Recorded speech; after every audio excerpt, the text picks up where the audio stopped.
Hello inspector वरदान, आप जल्दी बंगला नंबर 113 में पहुंचिए। अभी खबर मिली है कि एक 13 साल की लड़की ने अपने पूरे परिवार को खत्म कर दिया है। इंस्पेक्टर वरदान ने जब ये सुना तो उन्हें भी एक पल के लिए धक्का लगा। वो तुरंत ही सब काम छोड़कर सीधे बंगला नंबर 113 पहुंच गए। सुबह सुबह ही बंगले के बाहर पुलिस और मीडिया का जमावड़ा लगा था।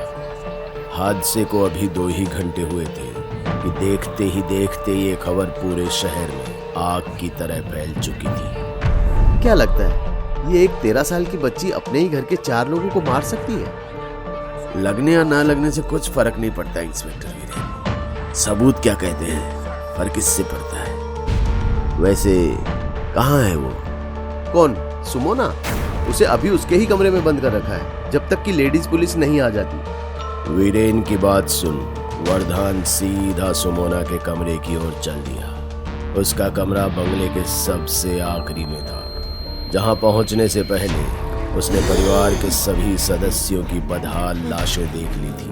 किसी की पीठ तो किसी का सीना तो किसी के चेहरे पर चाकू के इतने वार थे कि कोई भी लाशों को देखकर उल्टियां करने लगी। वरदान अभी सुमोना के कमरे के बाहर पहुंचा ही था कि उसे ऐसा लगा कि जैसे कोई उसके साथ साथ उसके ऊपर उड़ रहा था, और इस बात का शक उसे नीचे एक परछाई देखकर हुआ। मगर जैसे ही उसने अपने आसपास देखा तो उसके अलावा वहां कोई नहीं दिखा। वरदान दरवाजे पर खड़ा था।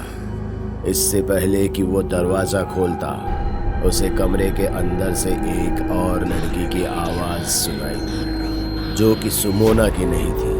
सामने सुमोना शीशे के सामने खड़ी अपने बाल बना रही थी और उसके हाथ अभी भी खून से सने हुए थे। अंकल आप आ गए? मुझे लगा ही था कि आप ही इस केस को हैंडल करेंगे। अफसोस आज आपको इस बंगले में चाय कॉफी पूछने के लिए कोई नहीं है। वो क्या है ना, मैंने सबको मार दिया। सुमोना, ये क्या अनाप शनाप बोल रही हो? वो सब तुम्हारे अपने थे। उन्होंने तुमको जन्म दिया था और बदले में तुमने उनको क्या दिया? इतनी भयानक मौत। मैंने उन्हें मारा नहीं है, बल्कि मैंने तो अपना बदला लिया है।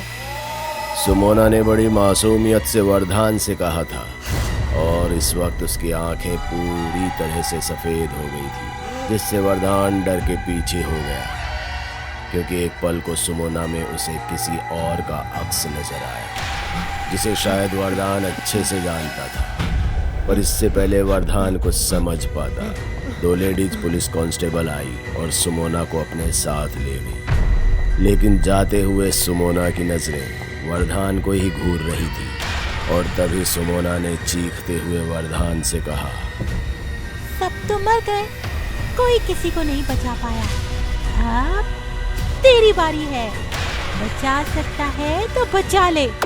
सुमोना जब ये वरदान से कह रही थी तब वरदान के चेहरे में किसी और का अक्स साफ साफ दिखाई दे दिया था, और कांपते हुए वरदान ने सिर्फ इतना कहा था, सुप्रिया? ऐसा नहीं हो सकता, नहीं हो सकता, नहीं नहीं। खुद से कहते हुए वरदान पुलिस स्टेशन ना जाकर सीधे अपने घर को भागा और हड़बड़ाते हुए पत्नी से कहा, प्रिया, प्रिया, जल्दी से सब जरूरी सामान पैक करो। हम लोग अभी के अभी ये शहर छोड़कर जा रहे हैं। लेकिन वरदान हुआ क्या ऐसे अचानक से? और अभी तो राहुल भी स्कूल से नहीं आया है। मैंने जैसा बोला वैसा करो, समझी? और राहुल को लाने के लिए मैंने हौलदार को बोल दिया है, वो कुछ ही देर में आता होगा। शाम होने से पहले हमें किसी भी हाल में ये शहर छोड़ देना है। वरदान ने जब ये बातें तेज आवाज में कही थी, जिसे सुनकर प्रिया ने कुछ भी नहीं कहा और चुपचाप अपना सामान पैक करने लग गई। वरदान भी अपनी अलमारी से पैसे और जेवरात का बैग भर रहा था कि तभी उसे इंस्पेक्टर वीरेन का फोन आया। हाँ वीरेन, टिकट हो गई? सर वो टिकट तो मिल गई, लेकिन क्या आपने हवलदार धनीराम को राहुल को स्कूल से लाने के लिए कहा था क्या? वीरेन के मुंह से राहुल का जिक्र सुनकर वरदान का डर धीरे धीरे यकीन में बदलने लगा था। उसने चीखते हुए वीरेन से कहा, क्या हुआ मेरे राहुल को? सर हवलदार तो उसे स्कूल से लेकर आ ही रहा था, लेकिन रास्ते में गाड़ी आउट ऑफ कंट्रोल हो गई और गाड़ी का एक्सीडेंट हो गया। सर हवलदार धनीराम नहीं रहा और तब से राहुल भी गायब है। मैंने उसे ढूंढने के लिए वीरेन अभी बोल ही रहा था कि तभी उसने एक मैसेज लिखा और उसे वीरेन को भेज दिया। एक के बाद एक चीजें बिगड़ती जा रही थी। वरदान को भी अब किसी अनहोनी का एहसास होने लगा था, पर तभी उसे अपने घर में एक अजीब सा सन्नाटा सुनाई दिया। प्रिया, कहाँ हो तुम? प्रिया, प्रिया! वरदान प्रिया को पुकारता हुआ उसे पूरे घर में ढूंढ रहा था, पर ना जाने प्रिया अचानक से कहाँ गायब हो गई थी। पूरे घर में सामान बिखरा हुआ था।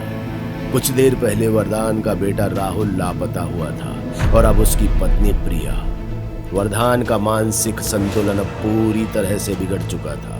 वो अपने ही घर में चिल्लाता तो कभी आस पड़ोस में जाकर अपनी पत्नी को ढूंढता। इन्हीं सब चीजों में शाम ने रात की काली चादर ओढ़ ली थी और अब वरदान अपने घर के दरवाजे पर बदहाल बैठा हुआ था। और जैसे रात गहरी हुई तो उसने देखा कि उसकी पत्नी प्रिया अपने बच्चे राहुल को गोद में उठाकर घर के अंदर चली आ रही है। वो इतना रोई थी कि उसकी आंखों से आंसुओं के निशान सूख कर पपड़ी बनकर उसके गालों से चिपक उसका दर्द बयान कर रहे थे। एक माँ ने अपनी सबसे कीमती चीज खो दी थी। वो किसी जिंदा लाश की तरह वरदान के सामने आई और राहुल को उसकी गोद में थमाते हुए बोली, ये लो तुम्हारा बेटा, ये मर चुका है और इसे किसने मारा है ये तुम भी जानते हो। काश इसकी जगह तुम मर जाते। तुम्हारे पापों की सजा इस मासूम ने भुगती है। इतना कहकर प्रिया घर के अंदर चली गई और वरदान राहुल की लाश गोद में लिए वहीं घुटनों के बल बैठ जोर जोर से रोने लगा। लेकिन इससे पहले वरदान अपने बेटे की लाश पर चैन से रो पाता, उसे अंदर से पानी गिरने की आवाज आई और एक बहुत बुरी बदबू, जिसे सूंघ वो तुरंत ही हड़बड़ाते हुए घर के अंदर भागा।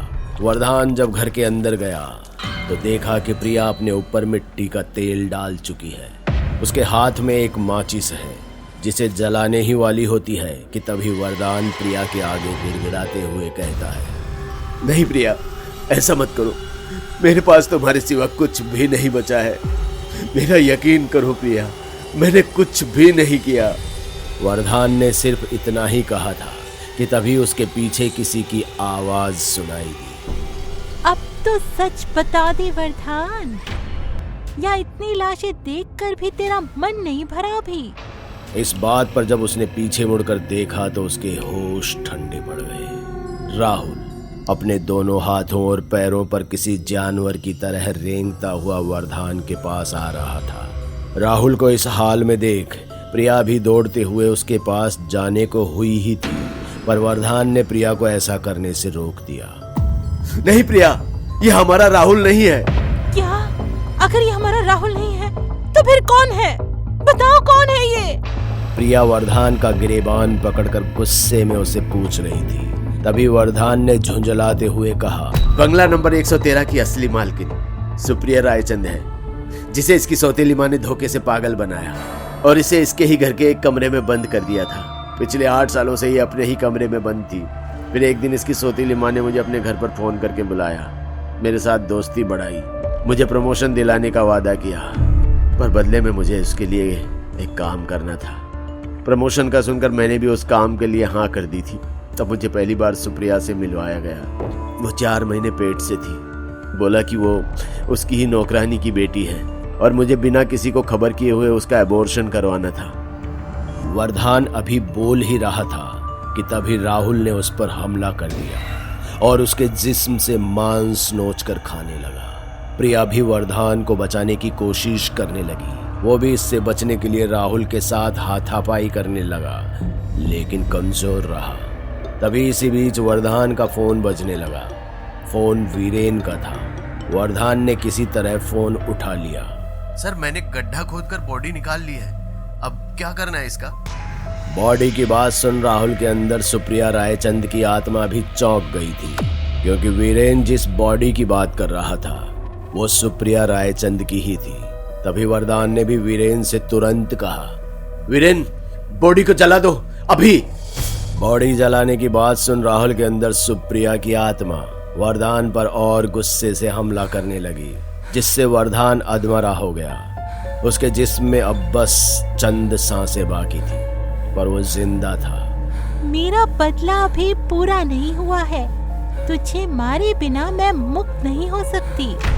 गुस्से में कहते हुए सुप्रिया वरदान की गर्दन पर वार करने ही वाली थी, और इधर वीरेन सुप्रिया की सड़ी हुई बॉडी पर पेट्रोल डाल उसे आग लगाने ही वाला था कि तभी मौका देखकर सुप्रिया ने चाल चल दी और राहुल का मुर्दा शरीर छोड़ सुप्रिया वरदान की पत्नी प्रिया के शरीर में समा गई और पास में रखे लाइटर को जलाते हुए बोली, वीरेन को रोक दे, वरना तेरी पत्नी प्रिया भी नहीं बचेगी। सुप्रिया की ये चाल देखकर वरदान तड़प उठा। जैसे ही उसने वीरेन को रोकने के लिए फोन उठाया, इतने में सुप्रिया चीखने लगी, क्योंकि उधर वीरेन सुप्रिया की बॉडी में आग लगा चुका था, जिसके दर्द से तड़पते हुए प्रिया के शरीर में सुप्रिया के हाथ से लाइटर उसकी साड़ी पर गिर गया और वरदान की पत्नी उसके आंखों के सामने ही चीखते हुए जलने लगी। वो अपनी पत्नी को इतनी भयानक मौत मरते देखेगा, ये उसने सपने में भी नहीं सोचा था। इसके बाद वरदान हमेशा के लिए पागल हो गया और सुमोना की भी दिमागी हालत देख उसे भी मेंटल असाइलम में भेज दिया गया। और आज 7 सालों से दोनों एक ही पागल खाने में है। सुमोना और वरदान दोनों अपनी व्हील चेयर पर बैठे बातें कर रहे हैं। दोनों की ही बॉडी लगभग 70% पैरालाइज्ड है। हाँ, तो कल कहाँ तक सुनाया था मैंने? हाँ, याद आया। हाँ, तो मुझे सुप्रिया का अबॉर्शन कराने के लिए भेजा गया।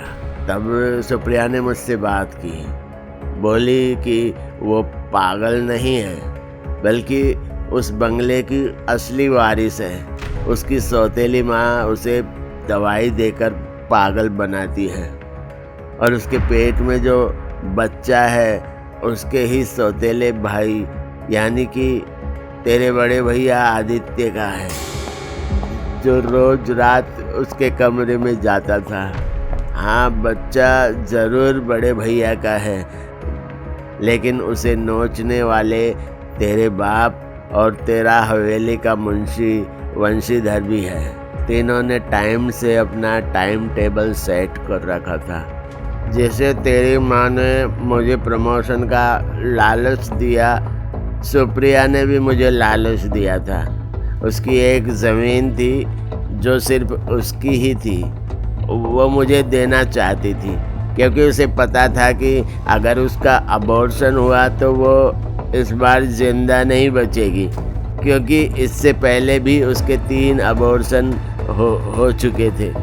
वो मेरे सामने चीखती रही, गिड़गिड़ाती रही, यहाँ तक कि भागने की भी कोशिश की, पर मैं उसे बेहोश कर अस्पताल ले गया,